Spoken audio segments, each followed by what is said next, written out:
Live on tape from KGCR Studios in sunny Southern California. This is Glitch City Radio. Glitch City Radio. Artists of the Indies on a magazine show. Glitch City Radio. Glitch City Radio.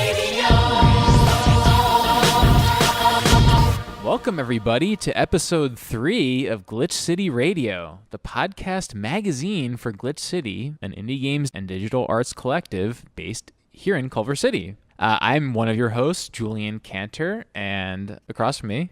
Hi, I'm Jamie Jo Pereno, the other host, and we're here sitting with our awesome panelists, Rachel and Atley. Rachel, tell us a little bit about who you are. Hi, I'm Rachel Sala. I am a native to Los Angeles. I've been an indie developer for almost 7 years at this point, and I've been helping manage Glitch City for about 2.5 years. As our audience well knows, since you were the interview subject last episode. It's true. Following on our well-established at this point format, you're back on the panel, and you'll be conducting our interview this week. Yes, with Brendon Chung. I'm excited for it. Oh, Brendon Chung. He's another repeat guest. Yes. There's more people in Glitch City, I promise, but... People keep coming back. It's true. It's addictive, the podcast, participating. And then sitting to my left is Atley. Atley, would you like to introduce yourself? Hi there, my name is Atley. I am an independent developer and engineer for VR games and experiences. I also teach engineering to high schoolers. Rad.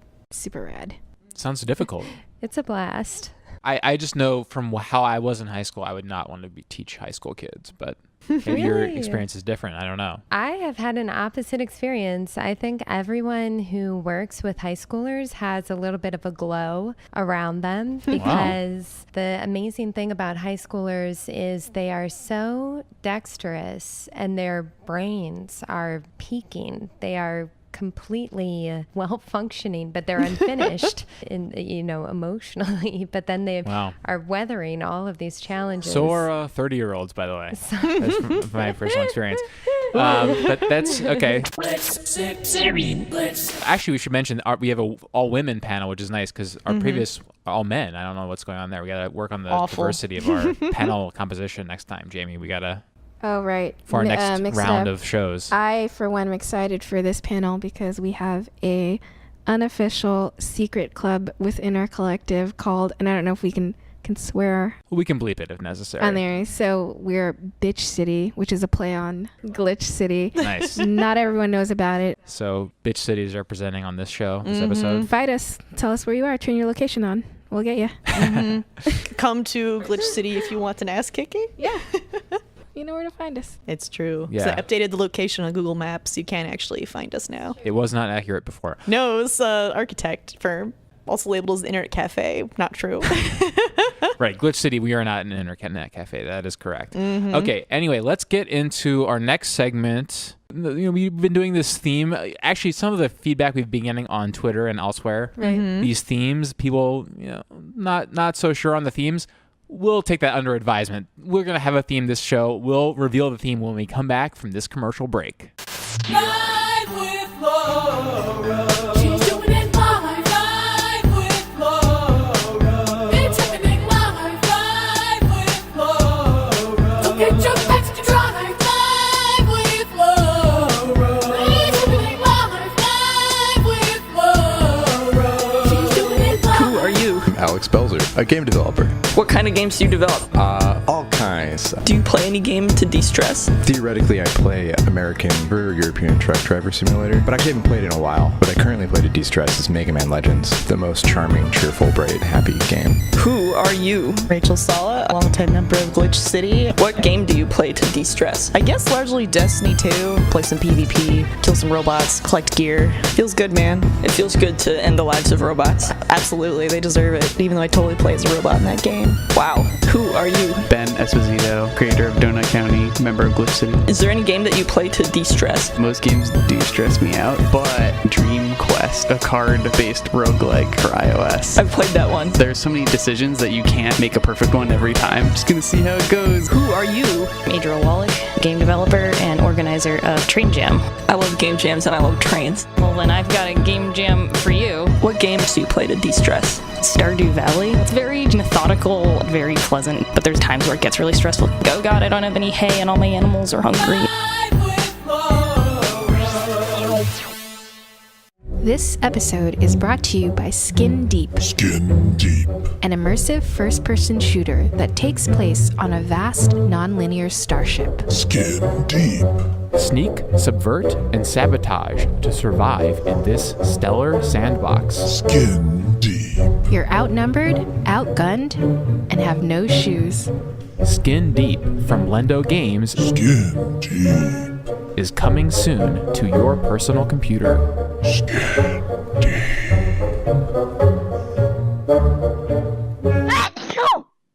Glitch City, Glitch City. And we're back. I want to thank the interns in our marketing department for all their hard work on the commercial. Yes, once again. I just feel like you have to thank them because they're not paid. As we said last time, yeah. Unlike, Paid we're getting a exposure. lot of money here with this. Donate to Patreon, by the way. Okay, anyway, so our topic today is statistics. Statistics. Ooh. Let's get the discussion going now. Yes. Okay. I have a good stat. Oh, what's your good stat, Atley? So in the U.S., in colleges today, about half of the people graduating in some STEM fields, such as math and biology, are femme or female. But in other STEM fields, such as engineering and computer science, the statistic is much lower. It's actually around 10 or 15%. What is STEM for our listeners? Science, technology, engineering, and math. That Ooh, rule that's to be nice. said in Yeah, unison. sounds like in stereo. A lot of people are using STEAM now, which I love STEAM. because the A is for art. It's like, cool, thanks for the shout out. Art. I understand the others being together, but I think it's the idea that it's all technical. There's training and practice involved. I'm not sure, That- but a that lot makes of it's sense. like, These are like hard skills. execution versus theory. Glitch City. sorry, Atley, what was your statistic though? No, I'm thoughtful about that comment about art. The significance of the statistic is that there's been a lot of progress made in certain STEM fields in terms of genders, and this has nothing to say for the broader spectrum of gender. Unfortunately, a lot of the statistics out there are covering a subset of male and female. However, in that analysis, the representation of females in engineering and computer science is staggeringly low for what you might expect of 2018.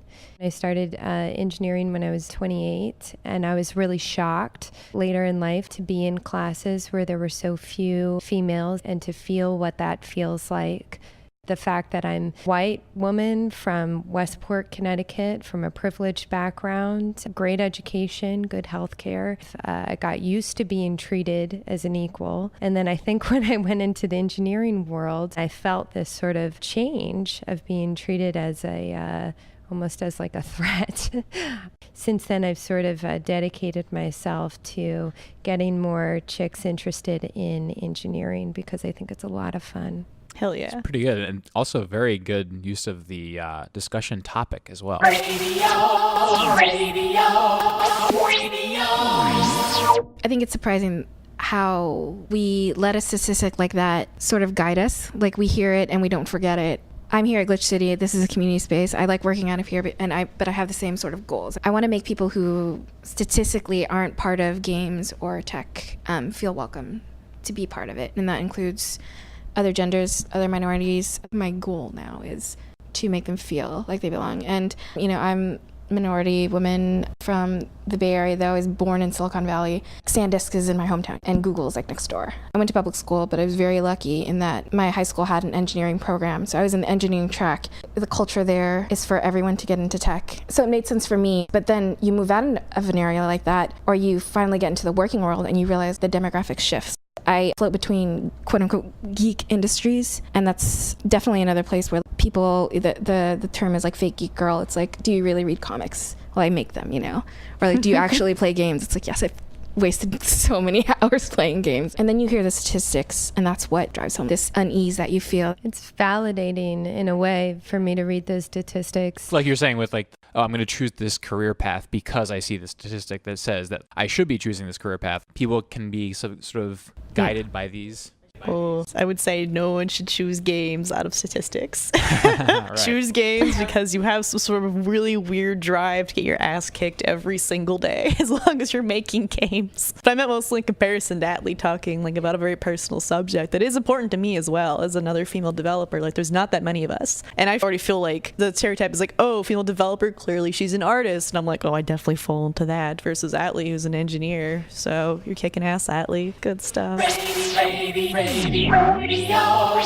We started out touching on Bitch City, which we had set up one late Sunday night after one hard, long week of, being alone in our respective fields, and realizing that spending a little bit of time with people who identified with some of the things you struggled with people talking over you or not making eye contact or assuming you don't know what you're doing or paying you half as much, expecting that you're going to get coffee or take notes at the meeting or whatever it is, spending some time with people who just get that and you don't have to explain yourself is kind of like a blood transfusion and gives you some energy to go back into the work week.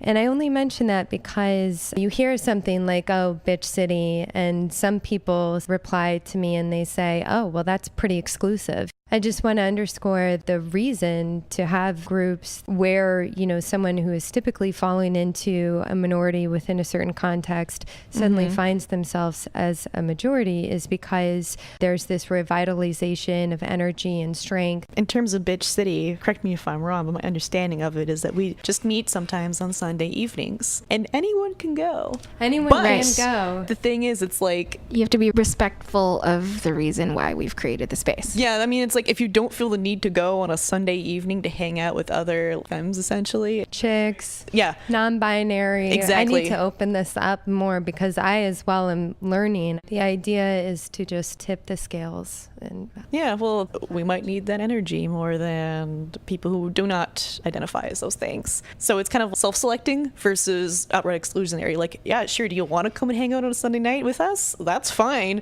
but we're just going to be working quietly and maybe, having a beer, might get some chips, and having a few discussions.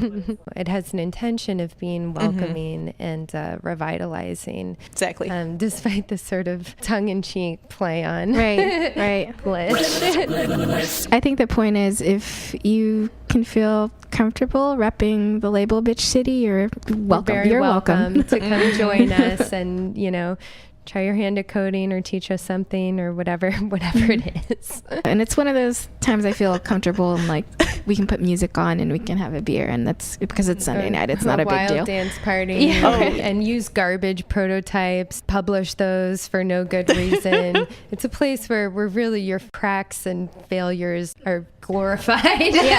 I appreciate the honesty. Yeah, garbage is gold.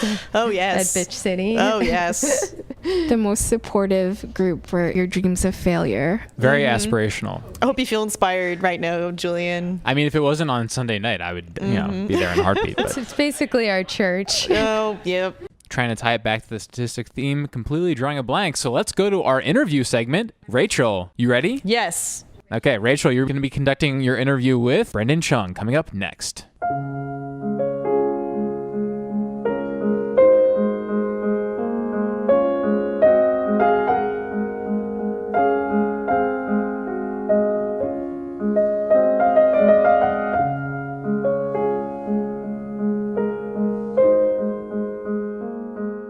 Hi, I'm Rachel Sala, member of Glitch City. I'm here interviewing Brendon Chung. Hello, Brendon. Thanks Hey, for being Rachel. here today. Can you tell me a little bit about yourself and your background for our fine listeners? Yeah, I have been doing video games for some time. I used to work in the AAA world, and now I've been doing the whole independent thing for about 8 years.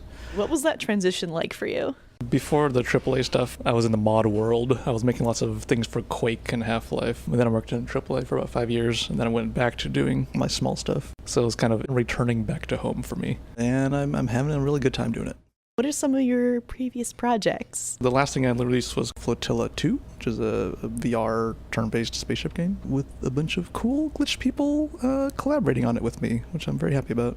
and prior to that was Quadrilateral Cowboy, 30 Flights of Loving, Gravity Bone, and Atom Zombie Smasher, and some other stuff. Your current game is in VR. Has that been like a wild transition, or has it felt pretty like intuitive to you? It's been weird. I think the fun part of doing VR development is that a lot of the interface and control concepts and paradigms just completely don't exist. Everyone's still trying to figure it out. It's a fun feeling to be part of this giant effort to figure out how to make things work and how to make this feel good and intuitive. And like, there's something exciting about not having many examples to look at.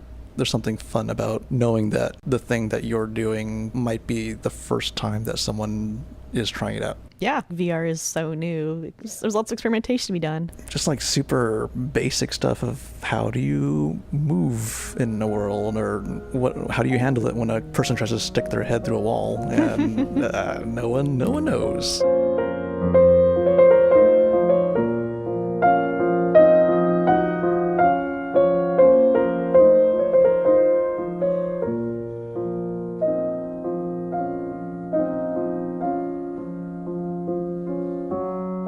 What are you working on right now?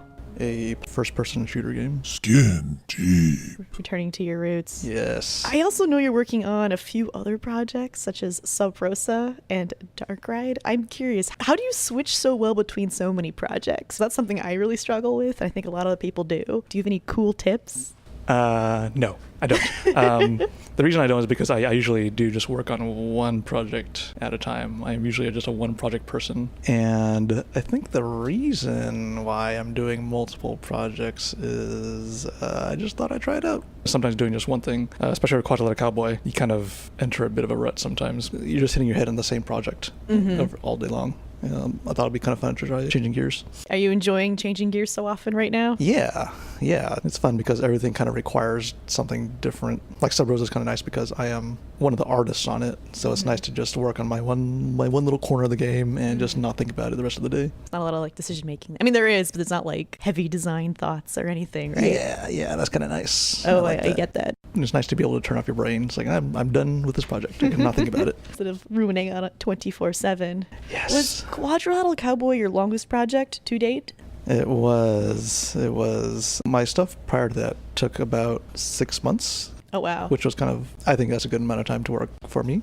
And Quadrilateral Cowboy was about a little over 4 years. It was too long. I understand. It sometimes can wear on you. Yeah.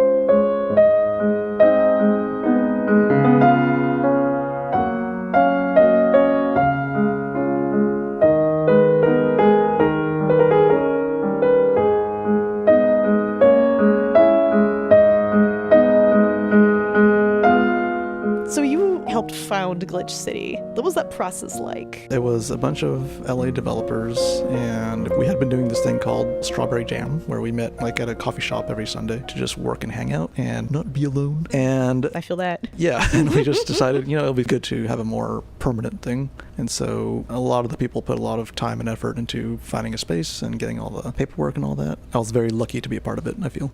It's been a huge asset to me personally, so I'm very grateful that Glitch City is here. It's nice to be able to compartmentalize the things in your life. Like, I'm going to go here to work, and I'm going to leave and go home and relax. I have a desk in my room, and I haven't touched it in a while because it stresses me out. It's easy to go from like bed to desk over and over again for a few days, and you just get sad very quickly. Yeah, when your office is in the same room as where you're living. I did that for about 3 years. That actually was okay for a while, but then around year 2 or 3, I started getting kind of stir crazy. I was losing track of days. I was not seeing people. I was not seeing daylight for days. Oh no, vitamin D deficiency. Yeah, that wasn't here great. In Los Angeles. It's hard to do, but apparently it can happen. What is your process like? What is like a average day for you? An average day.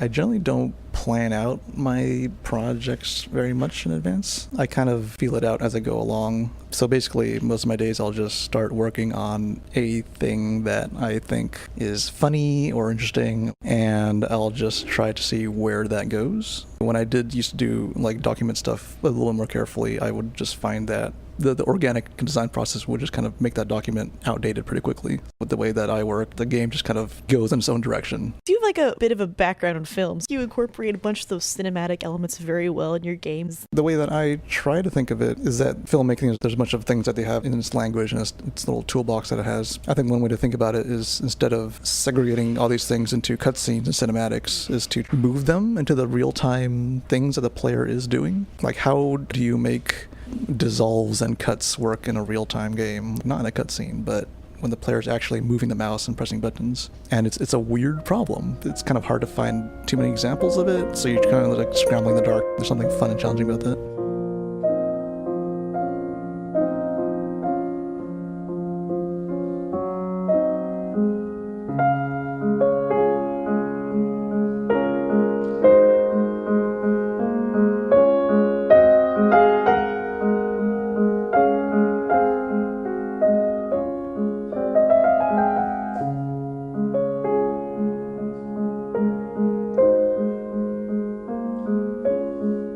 Are there any game mediums you really don't care for, like don't ever want to make a game in that genre?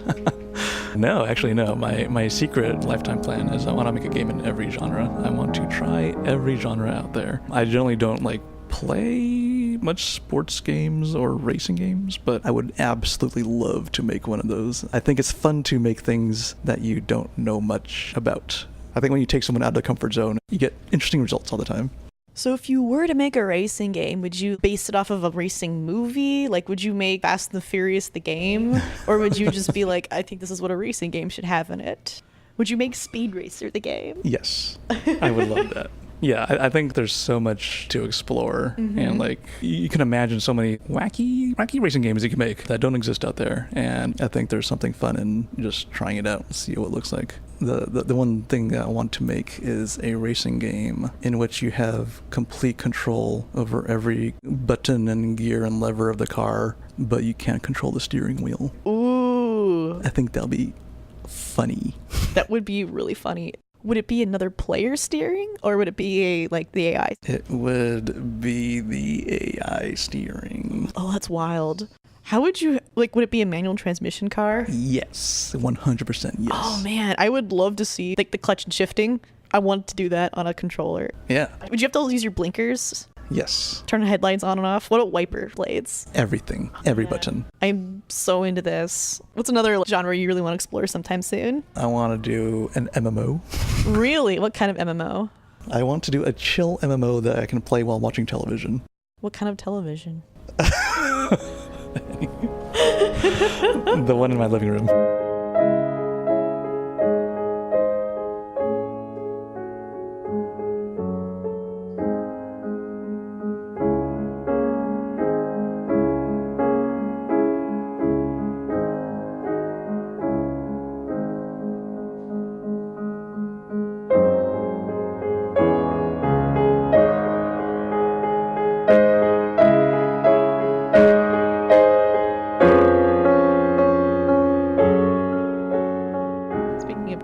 Watch anything good right now? What am I watching?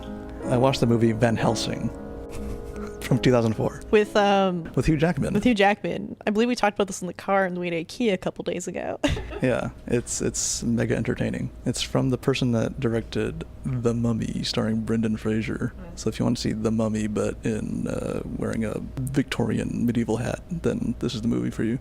Any games you're excited to come out in the next year? Oh, yeah, there was. I think they are doing a new Wolfenstein game. Another one? I think you play as the protagonist's two kids or something like that. Whoa. I think the Wolfenstein games are really great, and they have really fun storytelling stuff in them. What are some of your hopes for indies in the industry near future-ish? What I would want for Games World is for tools to become even easier to use and freer to use. When I think of things like Twine or processing, I find those things super exciting because I think democratizing what game development is super important. When I was growing up and trying to learn how to make games, it was a bit of a challenge, and the amount of things out there was a little bit more difficult to find. So I find that every year as things become more and more easier, I find that super exciting because I want childhood Brendon to make it even easier to find all this stuff. I think that's important to get more people and more voices making cool, interesting things. I've been seeing people tweet recently that their elementary age children are making games in Bitsy. I'm not Yeah. gonna lie, I envy those kids because I didn't really start with any of the stuff till like after college. Yeah. And I was like, what if I did start when I was in elementary school? What would my life be like right now? How old were you when you first started fooling around with the game stuff? And like, what did you first do?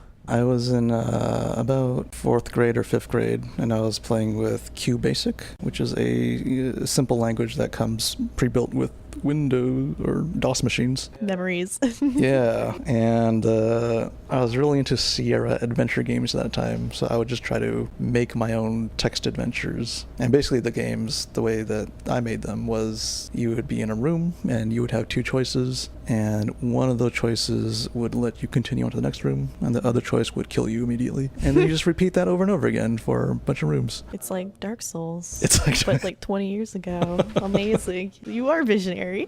I made Dark Souls text game. It was great.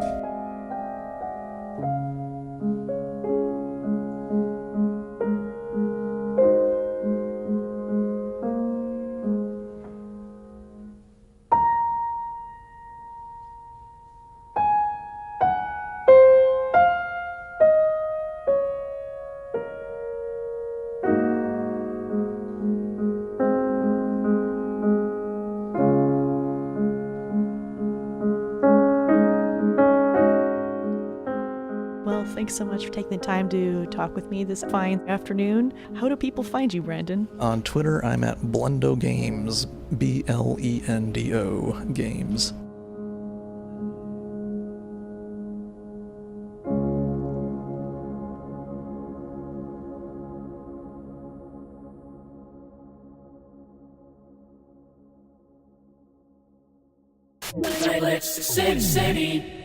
And we're back. Rachel, good job. Thank you so much. That was the first interview I ever gave. You did a great job. Thank You sounded you. like a seasoned pro out there. I mean, I don't know. You know, don't say it was so short. Well, I don't want to intimidate anybody, but you know. Any kind of takeaways that you guys had with? Sorry, you guys. I mean, that's. Y'all. Y'all, right, Yeah. folks? Yeah, Something like folks. that. But see, y'all just seems like very put on to me. I just try to say like you, everybody. Is how I start the show. You all, yeah. Y'all is like Southern. I'm not from the South. No, me neither, but whatever. Kind of fun to say it. The fact that I just caught attention to that was okay. No, I think this is the work, right? I mess up all the time and people correct me and it's like that's the work. Right. I don't. I'm gonna cut all of this. Any takeaways that y'all had from the show? One thing I really appreciate about Brendon, I have the pleasure of doing some levels for his game Flotilla 2, and I hacked the game so I could make a level editor outside of the engine. I was so grateful for him accepting my process. He just welcomed that creativity, and his point on democratization of media underscores that sentiment of trying to open up the space. That was definitely one of my favorite parts of the interview, and I'm really glad it went in that direction. It's really great to hear like seasoned indie developers still thinking about how they broke in and wanting to make that easier for other people. So. Yeah, actually, speaking of people breaking into game development, we want to listen and respond to what's going on with the community. So we did open up last episode a email thread. Right. If you will. We want your feedback. So if you want to take part in our voicemail hotline, what we Yes. need from you is to record a voicemail on your phone, or your microphone on your computer, and just send us the file to glitchcityradio@gmail.com with the subject line voicemails. Voicemails. Yes. So we'll play our voicemails on the air, and then we'll respond to them. We did get a couple since the last episode. Neat. Not well. Let's just listen to these, okay? Right. Hi, Glitch City. This is Hazel. I am a longtime listener, first-time caller. I just wanted to leave you some constructive feedback. I do love games and how often the episodes center around games, but I just I was wondering what other interests you all have and if I could get to know you all on a more personal level, and if you have an office space that I could come visit, and what those hours are and what your personal phone numbers and addresses are. Thank you so much. Bye. I mean, I don't really know if I have an answer for Hazel. In general, our policy is, I'm saying this as someone who helps manage this space. Right. This is good. We don't like drop-ins. We encourage people who are interested in the space to come to our public events. We usually have about 2 a month. So I'd say follow our social media, primarily our Facebook, to find out about those. If you know one of the members specifically, email them and talk to them, and they can bring you in as a visitor. Or if you don't want to do any of those things, you can email us. There's a link on our website, glitch.city. As for phone numbers, none of us own phones. Maybe you ask on an individual basis if that feels contextually appropriate, but I mean, a mass release of phone numbers seems insecure. But we do thank you for your feedback, Hazel, wherever you are. Right, thank you. Then we had another one. Hey, Glitch City, this is Kevin, and I'm calling to ask whether y'all prefer Unity or Unreal. Thanks, y'all. Very original question. Thank you, Kevin. Never heard that one before. I started on Unity and I'm continuing with Unity. They have a lot of updates. I just started using Timeline. They've got more coroutine support, nested prefab support. So I, for about the past 2 years, have kept on thinking I was going to switch over to Unreal at some point, but I've stayed with Unity. I also think projects that don't fit squarely into a game, data coming in from different sensors or an art project, Unity has been used for a rich bench of interactive media, and you can find a lot of support from the indie dev community. Informative answer to Kevin's question. I was just kind of brushing him off, but I mean, I'm in the Unity camp as well. As for me, I gotta be honest, I've only worked with Unity out of the two. And right now, my biggest project is actually in Lua. So. Oh, whoa. Kicking it old school. It's true. I don't have any strong feelings about Lua. It's fine. I mostly just know how to test my own assets, which is pretty cool. But otherwise, I've only really worked with Unity, so I have no strong opinion. And people should enjoy their engines. Also, I don't like the fact that some people like will poo-poo on indies for like, oh, you use Unity. Yeah, that's really stupid. That makes no sense. I was at E3 last year showcasing Fractions 2. People were like, is this made in Unity? And I'm like, does it matter? Right. Maybe. No, I made this in assembly.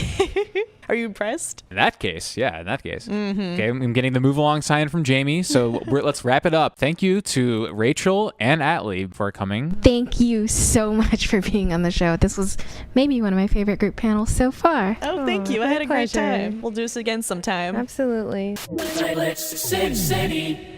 All right, so that's it for another episode of Glitch City Radio, episode 3, now complete, Jamie. I loved it. It was the third one. Third time's the charm. Actually, speaking of 3, we have another member of our hosting group that we've added at the end of episode 3. You want to introduce yourself, mystery host? Who could it be? Hello, my name's Levi Rohr. I run a small indie company called Sunday Month. Oh, yeah, I think listeners to episode 2 may be familiar with your voice. Familiar, yeah. I'm happy to be here. There's going to be a couple changes to the show. Oh, really? Just a couple. Okay. So that's exciting to look forward to. Number one change, just a lot of dead air. Okay. Excellent. Glad to have you on board, Levi. Let's finish wrapping up this episode. I want to thank Brendon Chung again for coming on as the interview subject and for letting us use the soundtrack to his game Flotilla 2 in the interview. Actually composed by Frédéric Chopin, the famous composer, and performed by Georgi Latsabidze. Not as confident about my pronunciation there, but... it was perfect. Pitch thanks. perfect. And also, a big thanks to our panelists, Atley and Rachel. You can find Atley's work, Palimpsest, on the internet, and Rachel's games, Frog Fractions 1 and 2, are available to play. And shout out to Laura Miche, host of Live with Laura. Oh yeah, what did you think of this episode of Live with Laura, Levi? It was quite a romp. Any final notes here before we go? In case you don't already know, episodes come out early on Patreon, a week in advance of our wide release on iTunes, SoundCloud, and YouTube. Be sure to donate to Patreon. Any amount will get you the early access. And we also have extra behind-the-scenes content for you there. I mean, I should subscribe. I'm actually very curious